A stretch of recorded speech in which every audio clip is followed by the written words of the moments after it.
Et on se retrouve aujourd'hui sur la chaîne pour une nouvelle vidéo. Et donc aujourd'hui on se retrouve pour la présentation de l'une de mes miniatures. Et aujourd'hui je vous présente le Renault 1400 kg, donc de la marque Butagaz. Donc il s'agit donc du numéro 59 de la collection des véhicules publicitaires par Hachette. Véhicule qui est à l'échelle 1,43, donc c'est du XO. Voilà, donc une très très belle miniature je trouve, avec vraiment pas mal de petits détails. Et donc je vais vous présenter donc le véhicule un tout petit peu plus en détail. Donc là on a la deuxième version du bibouteille, puisque c'est comme ça qu'il a été appelé à l'époque. On a la deuxième version du bibouteille qui date des années 60, parce que la première version était un tout petit peu différente au niveau des couleurs principalement. Donc celui-là donc date des années 50. Voilà, où les premiers véhicules a été produits en 1954 par Le Bastard, enfin même pas par Le Bastard, par Courtage, pardon, et qui seront repris par la suite par le carrossier Le Bastard. C'est mieux comme ça. Voilà. Donc du coup, il y avait les différences entre les deux, c'est que pour la première version, il a été produit donc pour faire la pub des bouteilles de gaz Butagaz, et notamment pour montrer sur quel appareil on pouvait utiliser donc ces bouteilles de gaz. Voilà. Et par la suite, dans les années 60, c'était plus ça qui était montré, c'était surtout le fait qu'on pouvait jumeler deux bouteilles de gaz pour un seul et même machine, si vous voulez.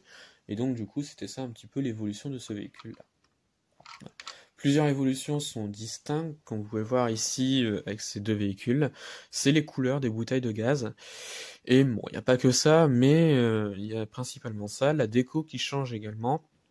Et les vitrines, on pouvait voir sur la première version qu'on avait des machines, alors que sur la deuxième version, on a un peu plus de dessins sur les deux. Voilà, et donc c'était ça un petit peu la différence.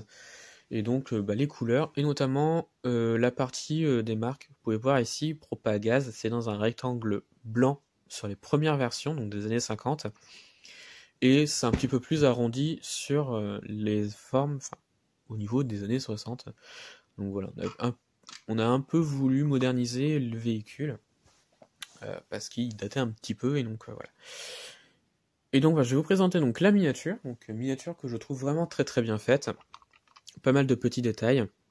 Donc on va commencer par la face avant, avec vraiment pas mal de petits détails. Les feux sont représentés ainsi que la plaque d'immatriculation, voilà. On a notamment la flamme Butagaz qui est représentée ici. On a une partie volant qui est très bien reproduite. Les côtés cette fois-ci, avec la fameuse vitrine qui est encore présente sur la version des années 60, avec vraiment pas mal de petits détails. On a quelques petits slogans, etc. sur le véhicule. Voilà, on a les roues qui sont représentées, donc on a des pneus en gomme sur la miniature. Il n'y a pas d'ouvrant, mais bon, ça ce n'est pas gênant. L'arrière, cette fois-ci, l'arrière, on a encore pas mal de petits détails. On a encore cette petite plateforme qui servait pour distribuer des échantillons de la marque aux spectateurs sur les caravanes du Tour.